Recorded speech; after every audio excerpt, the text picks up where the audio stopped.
جدول مباريات الجولة الثالثة من الدوري الإسباني الموسم 2026-2027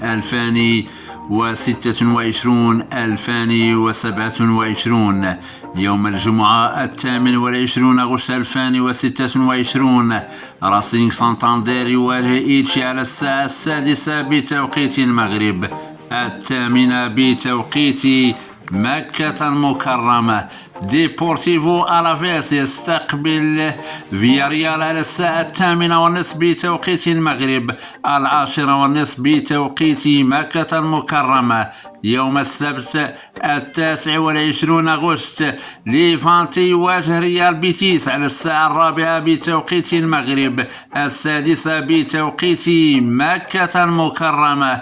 ريال سوسيداد يواجه إسبانيول برشلونة على الساعة 6 بتوقيت المغرب، 8 بتوقيت مكة المكرمة.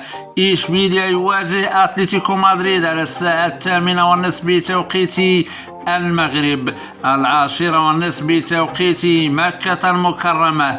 يوم الأحد 30 أغسطس 2026 ريال مدريد يلاقي مالاغا على الساعة 4 بتوقيت المغرب، 6 بتوقيت مكة المكرمة. ديبورتيفو لا كورونيا يواجه فالنسيا على الساعة 6:30 بتوقيت المغرب، 8:30 بتوقيت مكة المكرمة. سيلتا فيغو يواجه بيلباو على الساعة 8:30 بتوقيت المغرب، 10:30 بتوقيت مكة المكرمة. يوم الاثنين 31 أغسطس 2026 أوساسونا يواجه خطافي على الساعة 6:30 بتوقيت المغرب، 8:30 بتوقيت مكة المكرمة. وختام الجولة برشلونة يلاقي رايو فاليكانو على الساعة 8:30 بتوقيت المغرب، 10:30 بتوقيت مكة المكرمة.